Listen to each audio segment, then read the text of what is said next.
एक तरफ प्रधानमंत्री अपनी जातियां गिनाते हैं, भाइयों बहनों कि मैं नीची जाति में पैदा हुआ हूं। भाइयों बहनों, मैं अति पिछड़ी जात में पैदा हुआ। उनको इतना सबसे बड़ा ओबीसी नजर नहीं आता है। तो दूसरी तरफ उन्हीं की एक सांसद कहती है कि जाति पूछना ही क्यों।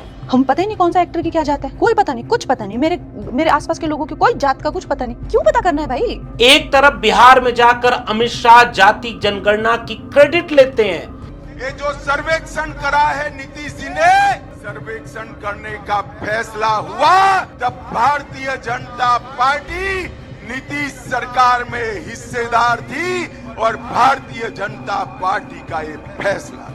तो दूसरी तरफ उनकी सांसद कहती है जाति जनगणना नहीं होनी चाहिए। जातिगत जनगणना होनी चाहिए? बिल्कुल भी नहीं। नहीं। एक तरफ राष्ट्रपति की जाति गिनवाती हैं और राष्ट्रपति का नाम गलत लेती है। तभी तो हमारे प्रधानमंत्री जी ने जो है, पहले जब राम कोविंद जी आए, पहले दलित राष्ट्रपति वो बने, दूसरे है ना? के.आर. नारायणन पहले थे। Sorry for my miss information. और दूसरी तरफ कहती है कि जाति जनगणना नहीं होनी चाहिए। क्या स्टैंड है आपका जातिगत जनगणना पे? नहीं होनी चाहिए।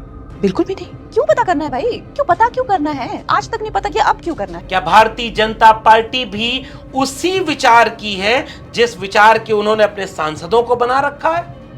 या गृह मंत्री अमित शाह कुछ दिन पहले जब कहते हैं कि वो उचित समय आने पर जाति जनगणना पर फैसला लेंगे, तो क्या वो कंगना रनावत से पूछ कर लेंगे? क्या कंगना रनावत का जनरल नॉलेज जो है कि वो राष्ट्रपति का नाम भी ठीक से नहीं ले पाती, इसके लिए आप कंगना को कितने नंबर देना चाहेंगे? जब राम कोविंद जी आए, पहले दलित राष्ट्रपति वो बने, दूसरे है ना? के.आर. नारायण पहले थे। सॉरी। कंगना रनावत ही आरक्षण विरोधी या जाति जनगणना विरोधी हैं, या भारतीय जनता पार्टी में ऐसे भारी लोग हैं, या मूलतः भारतीय जनता पार्टी का विचार यही है? क्या जाति जनगणना पर भारतीय जनता पार्टी अपना स्टैंड क्लियर कर पाई? और क्या कंगना रनावत ने स्टैंड क्लियर कर दिया है, या भारतीय जनता पार्टी को मुश्किल में डाल दिया है कंगना रनावत ने? कभी किसान आंदोलन के खिलाफ बोलना तो कभी आरक्षण के खिलाफ बयान देना, कभी जाति जनगणना के खिलाफ बोल देना तो कभी जनरल नॉलेज में फिसड्डी साबित हो जाना कि पहले राष्ट्रपति राम कोविंद जी थे। जब राम कोविंद जी आए। डिस्क्लेमर, ये कंगना रनावत जी का शब्द है। इस पूरे प्रकरण पर एक स्पष्ट विचार जरूरी है। आज की वीडियो में इन बयानों के जरिए उन मानसिकताओं पर विचार करेंगे जो भाजपा और आरएसएस के मूल में है। स्वागत है आप सबका डॉक्टर लक्ष्मण यादव के सोशल मीडिया प्लेटफॉर्म पर।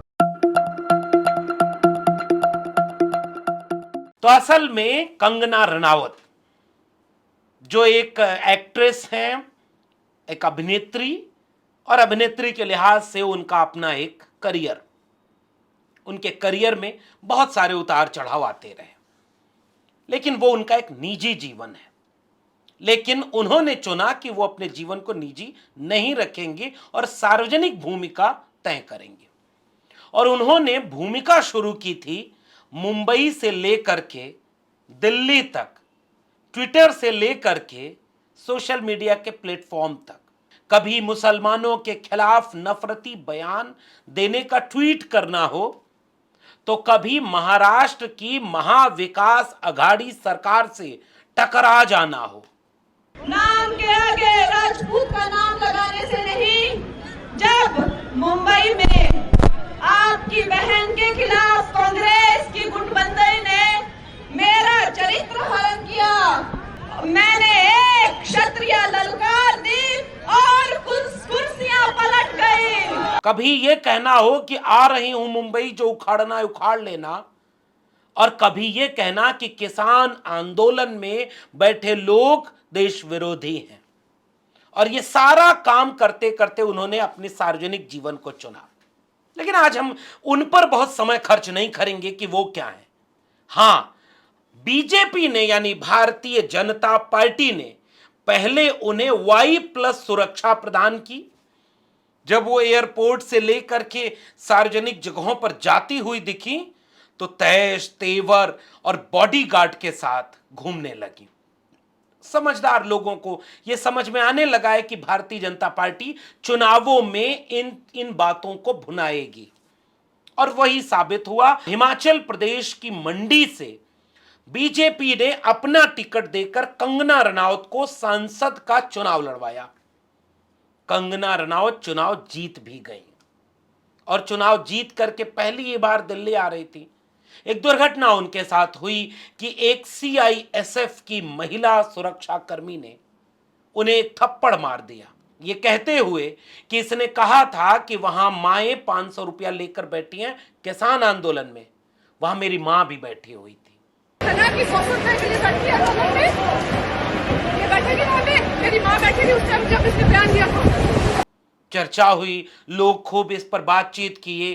थप्पड़ मारना ठीक नहीं है हालांकि, लेकिन उसके बाद चीजें आगे बढ़ गई। अचानक हुआ ये कि टीवी इंटरव्यू देने का चस्का, फिर से बात कहने का तरीका, और सीधे कहना शुरू यहां से किया कि किसान आंदोलन में बलात्कार होते थे, मर्डर होते थे। यहाँ पे जो फार्मर्स प्रोटेस्ट हुए वहां पे लाशें लटकी थी, वहां पे रेप हो रहे थे। अचानक भारतीय जनता पार्टी को लगा कि अरे ये क्या, जिस किसानों के कानून की तपस्या में कमी की बात कहते हुए आदरणीय प्रधानमंत्री जी ने कानून वापस ले लिए, लंबा आंदोलन चला, देश ही नहीं दुनिया भर में उस पर चर्चा हुई, आंदोलन था, एक आध कोई और घटना हुई थी, इसमें कोई दो राय नहीं है, लेकिन वो एक दलित व्यक्ति जिसने उनके सिखों की पवित्र चीज को छू लिया था, जिसके लिए उसे बहुत निर्मम तरीके से मार डाला गया। किसी भी सभ्य नागरिक को इसका, शायद उनका नाम लखवीर था, और उसकी सबने मजम्मत की निंदा की। मनुष्य की जान से बड़ा कीमत किसी की नहीं होनी चाहिए, लेकिन कई बार इबादत करने में कुछ चीजों को जब कोई पवित्र मानता है तो कई बार वो इस तरह के, और दुनिया के हर धर्म में ये सब हो रहा है। कोई नारा बुलवा करके लिंचिंग कर रहा है, कोई सर तन से जुदा कर रहा है, कोई ये कर रहा है, तो ये दुनिया भर में हो रहा है, इसलिए अभी उसको छोड़ देते हैं। एक घटना किसान आंदोलन में ये हुई थी, इससे इनकार नहीं किया सकता, लेकिन जिस टोन में, जिस तेवर में उन्होंने ये टिप्पणी की, बीजेपी को लगा कि अरे भाई ये तो हरियाणा चुनाव हरवा देंगी। तुरंत बुलाया गया और कहा गया इस पर आप कुछ नहीं बोलेंगे। एक चिट्ठी जारी कर दी गई कंगना रनौत जी को। ये है 2024 के बाद का बदलाव। बीजेपी अपने सांसद को यह कहती है कि आप किस मुद्दे पर बोलेंगे और किस पर चुप रहेंगी। यह बीजेपी 24 के चुनाव के बाद वाली बीजेपी है। लेकिन कंगना रनौत, उनको लगा कि बोलने से ही तो यहां तक की यात्रा तय हुई है, वो चुप रहती तो उनको टिकट क्यों मिलता, बहुत बड़े बड़े स्टार, टीवी स्टार टेलीविजन और फिल्म इंडस्ट्री में है। तो उन्होंने बोलना जारी रखा। अब उन्होंने किसान आंदोलन पर नहीं कहा, आ गई सीधे जाति जनगणना पे। और जाति जनगणना पर एक नहीं, कई बार होता है ये। आज जब हम और आप बात कर रहे हैं तो हसदेव में, छत्तीसगढ़ में, आदिवासी जंगलों में पैदल चलते हुए पहाड़ पर अपने जल और जंगल जमीन को बचाने के लिए आंदोलन कर रहे हैं। पुलिस उन्हें वैन में भर करके उठा के एक जगह से दूसरी जगह फेंक रही है। उनकी आवाजें टेलीविजन चैनलों पर नहीं सुनाई देती। इस देश के आदिवासियों के संघर्ष के लिए इन टेलीविजनों तक, चूंकि छत्तीसगढ़ और झारखंड के आदिवासी नोएडा वाले टीवी चैनलों के हब में आ नहीं पा रहे, कोई उन्हें बुलाता नहीं, वो उनकी पहुंच यहां तक है नहीं। बेचारे आ भी जाएं तो उनको सुनेगा कौन। इस देश के दलितों के ऊपर अत्याचार, पिछड़ों, अति पिछड़ों के ऊपर अत्याचार, महिलाओं के ऊपर अत्याचार इतना हो रहा है कि मैं भी निराश और भयभीत हो जा रहा हूं। लेकिन कहां चर्चा इस पर हो रही है। लेकिन कंगना रनौत जब आती हैं, एक के बाद एक कंटिन्यू कई चैनलों को लगातार इंटरव्यू उनका लाइनअप कर दिया जाता है, लाइव चलाया जाता है।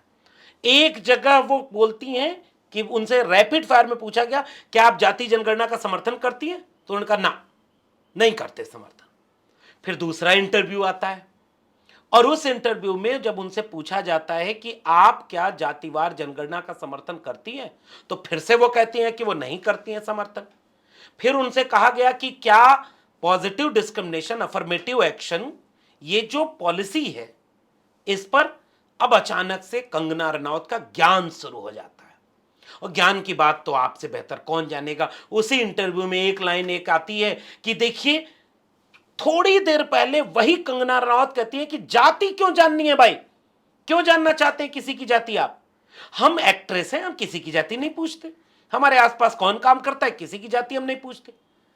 अगर ध्यान से समझिएगा, अगर आपको जाति के नाम पर अब तक की उम्र में कभी न किसी से पूछना पड़ा हो, न किसी ने आपसे जाति पूछी हो, तो याद रखिएगा 101% आप उस तबके से आते हैं जो जाति व्यवस्था के सोपान में ऊपर है, जिसे जाति व्यवस्था का शिकार नहीं होना पड़ा। नोट कर लीजिए डायरी में मेरी बात। अगर आप इस देश के पिछड़े तबके से आते हैं तो आप उत्तर प्रदेश के मुख्यमंत्री हो जाएंगे, और मुख्यमंत्री आवास से जब आप बाहर आएंगे तो आपका घर गंगा जल से धुलवाया जाएगा, आपको एहसास कराया जाएगा कि आप शूद्र हैं। अगर आप ओबीसी हैं तो मंदिर जाने पर, भले ही आप पूर्व मुख्यमंत्री रहे हो, आपका मंदिर से लौटने के बाद मंदिर धुलवाया जाएगा। अगर आप मुख्यमंत्री रहे हो बिहार के, गालियां दी गई हैं इस देश में, बिना जाति के गाली नहीं। दिल्ली से चमड़ा भेजा संदेश, बार बनावे कर्पूरी और भैंस चरावे राम नरेश। और राम नरेश यादव उत्तर प्रदेश के मुख्यमंत्री थे और कर्पूरी ठाकुर बिहार के मुख्यमंत्री थे। यह इस देश की कड़वी सच्चाई है जाति व्यवस्था की। इसलिए अगर कोई कहे कि उससे जाति क्यों जाननी है, तो वो उस तबके से आता है जो जाति व्यवस्था का लाभार्थी समूह है, जिसे जीवन में कभी जाति के नाम पर कोई गाली नहीं दिया, जिसे जीवन में कोई इंटरव्यू में जाति के नाम पर नंबर कम नहीं किया, जिसे कोई ये नहीं कहा कि अहीरों के बच्चे गाय भैंस चराना छोड़ करके यूनिवर्सिटी इलाहाबाद की टॉप करेंगे तो हमारे बच्चे कहां जाएंगे, जिसे ये नहीं सुनना पड़ा हो। इसका मतलब कि आप उस समूह से आते हैं जो लाभार्थी समूह है जाति व्यवस्था का। इसलिए कंगना रनावत की सोच यह है कि जाति क्यों जाननी है। और ठीक थोड़ी देर बाद कंगना रनावत कहती हैं कि मोदी जी ने पहले राष्ट्रपति दलित को बना दिया, राम कोविंद जी। अब एक तो ये पता नहीं, महामहिम राष्ट्रपति, देश के सबसे बड़ी कुर्सी पर बैठे हुए हैं, प्रथम नागरिक को कोविड जी कह रहे हैं। अरे भाई, इस तरह नहीं किसी को बोलना चाहिए। आपको नहीं आता बोल देती कि कोई एक दलित राष्ट्रपति बनाए थे, आपको राष्ट्रपति का नाम नहीं पता था। उनका नाम महामहिम रामनाथ कोविंद है, और राम कोविंद बोल दिया। तुरंत गनीमत है कि पत्रकार ने एक लाइन कहा, नहीं वो दूसरे थे, क्योंकि पहला वाला जब बनाया गया था तो इतना हल्ला नहीं मचाया गया था। के.आर. नारायणन, महामहिम के.आर. नारायणन पहले दलित राष्ट्रपति थे। फिर अचानक उन्हें लगा, ओहो गलती, सॉरी। अचानक एक सॉरी में काम चल गया, और मेरिट की बात करके यही कंगना रनावत ट्विटर पर आरक्षण विरोधी कमेंट कर चुकी है। ट्विटर पर इसका एक ट्वीट वायरल हुआ था कि मेरिट की हत्या होती है अगर आप आरक्षण जाति के नाम पर देते हैं। और कंगना रनावत की मेरिट यह है कि राष्ट्रपति का नाम तक गलत बोला, और दूसरे उसे यह नहीं पता है कि पहले दलित राष्ट्रपति कौन थे। और आज की तारीख में वो देश की चुनी हुई सांसद प्रतिनिधि है। और उस कंगना रनावत ने जाति क्यों पूछनी है, जाति क्यों जाननी है, जाति हम नहीं पूछते, तुरंत थोड़ी देर बाद बता रही है कि पहले दलित राष्ट्रपति मोदी जी ने बना दिया। एक तरफ आप यही सवाल जब इस देश के सोशल जस्टिस के लोग कहते हैं कि caste census annihilation of caste का फर्स्ट स्टेज है, तो वो नादान कहते हैं कि एक तरफ ये जाति खात्मे की बात करते हैं, फिर जाति गिनने की बात करते हैं। अरे भाई, जाति गिनोगे तब जाति के नाम पर गैर बराबरी खत्म करने की पॉलिसी बनाओगे। तो जब तक गिनोगे नहीं तब तक पॉलिसी कैसे बनाओगे, और अगर पॉलिसी नहीं बनाओगे तो डिस्क्रिमिनेशन खत्म कैसे होगा, कम कैसे होगा, और जब तक डिस्क्रिमिनेशन खत्म नहीं होगा तब तक जाति खत्म कैसे होगी। कॉमन सेंस, क्रोनोलॉजी समझिए, क्रोनोलॉजी याद आया? तो क्रोनोलॉजी ये है कि एनिलेशन ऑफ कास्ट का फर्स्ट स्टेज है caste census. Dear Kangana Ranaut, अगर आपको यह बात नहीं पता तो हम आपको ट्यूशन देने के लिए तैयार हैं, बशर्ते कि आपको थोड़ा होमवर्क करके आना होगा। होमवर्क नंबर 1, भारत का संविधान पढ़ना होगा। होमवर्क नंबर 2 कि आर्टिकल 15(4), आर्टिकल 16(4) क्या कहता है, रिजर्वेशन क्यों लाया गया। मोदी जी को अगर आप अपना गुरु मानेंगी तो हम आपको नहीं पढ़ाएंगे, क्योंकि मोदी जी चुनावी नेता हैं। वही मोदी जी जिनको आप कोट कर रही हैं कि मोदी जी ने जैसे कहा कि जाति तो नहीं होनी चाहिए, जाति केवल क्या है, गरीब अमीर, महिला पुरुष, किसान मजदूर, युवा। अरे ये मोदी जी हैं। जितना कपड़ा दुनिया में मोदी जी ने नहीं बदला होगा उतना बात बदली है उन्होंने। 2013 तक जब वो गुजरात के मुख्यमंत्री थे, वो अपनी जाति नहीं बताए थे। हालांकि 2001-2 में खुद मुख्यमंत्री रहते, पहला काम किया अपनी जाति को ओबीसी में शामिल करा लिया। और जब प्रधानमंत्री बनने आए तो देश को चीख चीख के बताने लगे, मैं ओबीसी मां का बेटा हूं। वोट चाहिए था ना ओबीसी का। फिर उसके बाद 19 में बोला, मैं अति पिछड़ी मां का बेटा हूं। और उसके बाद जब 2020, 21, 22, 23 तक आते आते ये हुआ कि जाति जनगणना होनी चाहिए, किसकी कितनी संख्या है, किसको कितना शिक्षा मिली, किसको कितना रोजगार मिला, किसके पास घर है, गाड़ी है, बंगला है, फ्रिज है, बेरोजगारी है, भूखमरी है, बीमारी है, बेकारी है, पता तो चले। 80 करोड़ लोग 5 किलो अनाज पर जीने को मजबूर हैं, तो वो कौन है? और 1% लोगों के पास 40.5% संपत्ति का कब्जा है, तो वो 1% कौन है?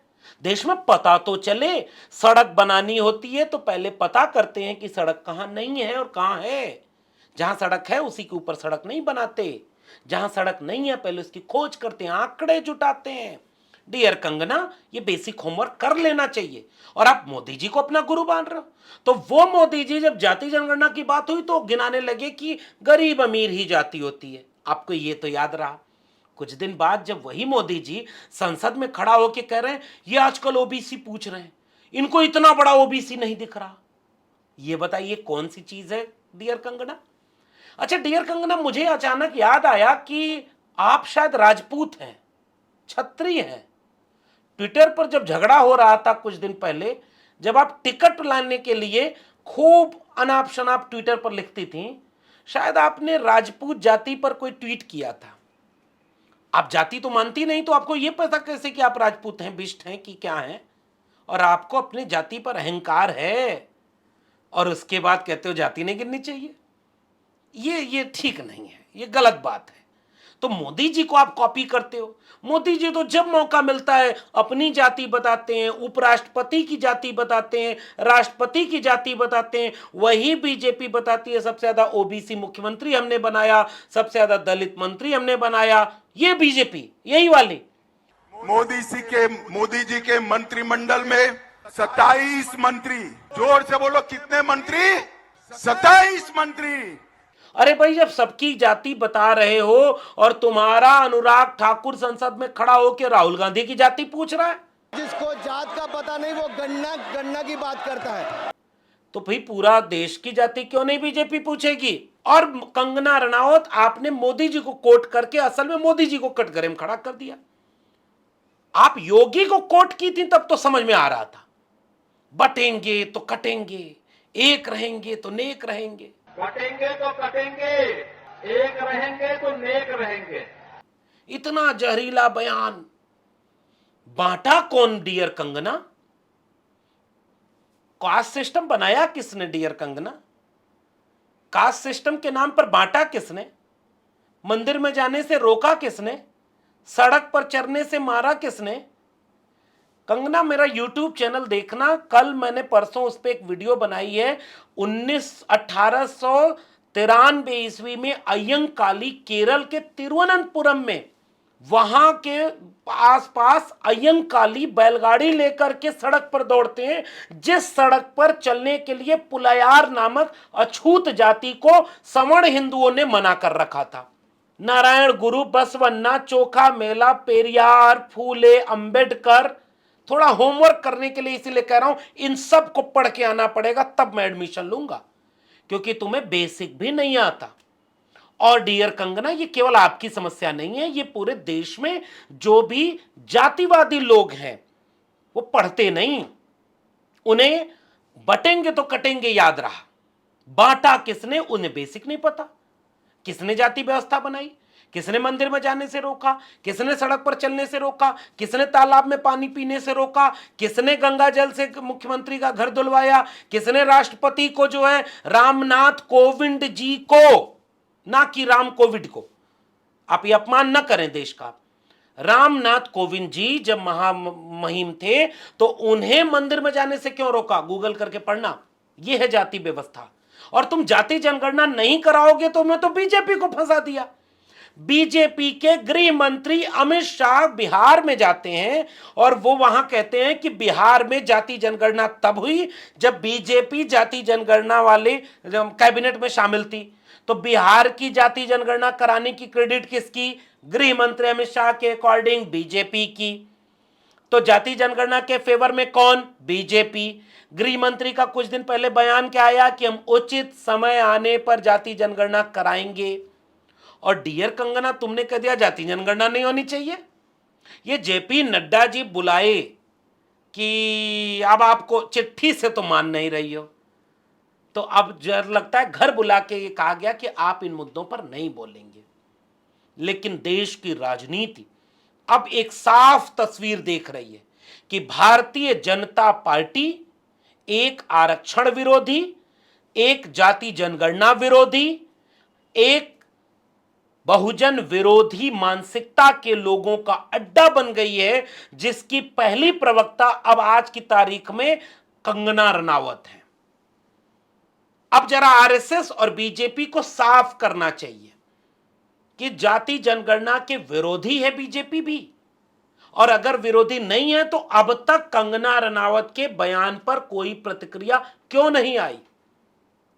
और अगर जाति जनगणना के समर्थक हैं तो कंगना पर कार्रवाई क्यों नहीं हुई? और अगर विरोधी हैं तो यह बात देश की जनता भी तो समझ रही है। वोट लेने के समय ओबीसी बन जाएंगे प्रधानमंत्री जी, जाट बन जाएंगे उपराष्ट्रपति जी, प्रधानमंत्री, राष्ट्रपति, सबकी जातियां बताई जाएंगी, मुख्यमंत्रियों की गिनती कराई जाएगी। और अब जाति जनगणना की बात आएगी तो उसका विरोध खुलेआम किया जाएगा। अब पूरे देश के एससी, एसटी, ओबीसी एकजुट होकर के कंगना रनावत जी को बधाई देंगे कि जो बीजेपी जाति जनगणना विरोधी है लेकिन बोलती नहीं थी, कंगना रनावत जी ने टेलीविजन चैनलों पर लाइव आकर के बोल दिया कि बीजेपी के लोग जाति जनगणना विरोधी हैं। और जाति जनगणना विरोधी अगर बीजेपी है तो बीजेपी को इसका जवाब देना पड़ेगा, डियर प्राइम मिनिस्टर को इसका जवाब देना पड़ेगा, जेपी नड्डा को इसका जवाब देना पड़ेगा, और बताना पड़ेगा अमित शाह जी को कि बिहार में जाकर वो जाति जनगणना की क्रेडिट क्यों लिए, और क्यों अभी उन्होंने बयान दिया था कि उचित समय आने पर जाति जनगणना भी कराएंगे। जाति जनगणना इस देश की, राष्ट्र की तरक्की का सबसे बड़ा एक्सरे है। जाति जनगणना से पता चलेगा कि गरीब में कौन, डियर कंगना, कौन गरीब, कौन है भूखी, भूखमरा कौन है, कौन बीमार है, कौन बेकार है, कौन अशिक्षित है, कौन कमजोर है, और कौन मलाई पे मलाई खाते जा रहा है। इसलिए सामान्य ज्ञान की तैयारी अगर होगी तब जाकर के पढ़ाई आगे की होगी। तो 2 होमवर्क हमने दिया, पहला भारत के संविधान को पढ़ना है और दूसरा मंडल कमीशन की सिफारिशों को पढ़ के आना है कंगना। और यह भी पढ़ के आना कि 2010 में जब संसद में जाति जनगणना पर बातचीत हो रही थी तो पूरी बीजेपी जाति जनगणना का समर्थन कर रही थी, और मरहूम गोपीनाथ मुंडे, हुकुम देव नारायण यादव, कई बीजेपी के सांसद संसद में खड़े होकर जाति जनगणना कराओ और तुरंत कराओ का भाषण दे रहे थे। और आज की बीजेपी कंगना रनावत वाली बीजेपी है जो जाति जनगणना नहीं चाहती, आरक्षण की विरोधी है, सामाजिक न्याय की विरोधी है। उसे पता ही नहीं कि अंबेडकर साहब की किताब क्या है, लोहिया की किताब क्या है। वो जाति को मानती ही नहीं, और यह है बीजेपी का असली चेहरा जो लोगों के बीच आ गया, क्योंकि अभी तक बीजेपी ने इन बयानों की न तो पुष्टि की है और न विरोध किया। तो इसका मतलब मूक समर्थन इसी बात का है। आरएसएस और बीजेपी का यही विचार है। आपका क्या विचार है नीचे कमेंट बॉक्स में बताइएगा। क्या कंगना रनावत ने बुरी तरह से बीजेपी को मुश्किल में डाल दिया है, या बीजेपी का काम आसान कर दिया है कि बीजेपी जो सोचती है वो कंगना जैसे लोगों के जरिए जनता तक चला भी जा रहा है, कोर वोटर कंसोलिडेट भी हो रहा है, और दूसरी तरफ बीजेपी के टॉप लीडर चुप रहते हैं ताकि वो सबको भ्रम में डाले रहें, एससी, एसटी, ओबीसी को भी भ्रम में डाले रहें कि हम तुम्हारे भी हैं। आपका क्या मानना है इस पूरे प्रकरण पर नीचे कमेंट बॉक्स में जरूर बताइएगा। और कंगना का इंटरव्यू न देखे हो तो जरूर देखिए, क्योंकि नए भारत के, अमृतकाल के भारत के ये हमारे चुने हुए जनप्रतिनिधि हैं जो संविधान विरोधी और सामाजिक न्याय विरोधी बातें खुलकर बोलते हैं, और जिनका सामान्य ज्ञान किसी छोटे बच्चे से भी गया गुजरा है। और अच्छी बात यह है कि वो भारतीय जनता पार्टी के नेता हैं। तो कोई सांसद कंगना रनावत हो या बीजेपी के अध्यक्ष जेपी नड्डा हो, वो उनकी राजनीति है, वो करते रहेंगे। मगर आप अगर इस देश के 90% समाज के बीच से आते हैं, आपके बच्चों को शिक्षा और रोजगार चाहिए, आपको इस देश में हक हिस्सा चाहिए, तो पता तो करना पड़ेगा कि किसको कितना हिस्सा मिला और किसको नहीं मिला। तो आप अपने बच्चों के भविष्य के लिए कम से कम जागते रहिए कि कोई ऐसे लोग सत्ता में सबसे ऊपर तो नहीं बैठ रहे जो जाति जनगणना विरोधी हैं, आरक्षण विरोधी हैं। और अगर इन बातों को आपको पता ही नहीं है तो बधाई हो, आप अमृतकाल के भारत के लिए तैयार किए जा चुके हैं। और अगर आपको पता है तो मुखर विरोध करिए कि जाति जनगणना विरोधी, सामाजिक न्याय विरोधी, संविधान विरोधी लोगों को हम देश की राजनीति की अगुवाई नहीं दे सकते। आपका क्या मानना है नीचे कमेंट बॉक्स में जरूर बताइएगा। और अगर आप मेरे चैनल पर आए हैं तो मंडल कमीशन पर कई वीडियो मैंने बनाई है, जाति जनगणना पर वीडियो बनाई है। अभी इसलिए उस पर बात नहीं किया क्योंकि आप थोड़ा वक्त निकाल करके उन वीडियोस को देख लीजिए ताकि आपको पता चलेगा कि जाति जनगणना क्यों होनी चाहिए, मंडल कमीशन के रिकमेंडेशन क्या है, आरक्षण का मतलब क्या है। ये होमवर्क करिए ताकि आप और आपके बच्चे, उनका जनरल नॉलेज अच्छा रहे। आपको ये बातचीत कैसी लगी नीचे कमेंट बॉक्स में जरूर बताइएगा। फिर मिलेंगे सामाजिक न्याय और समता, न्याय, बंधुता और बराबरी का भारत बनाने वाले किसी विषय पर बातचीत करके। तब तक के लिए बहुत बहुत धन्यवाद।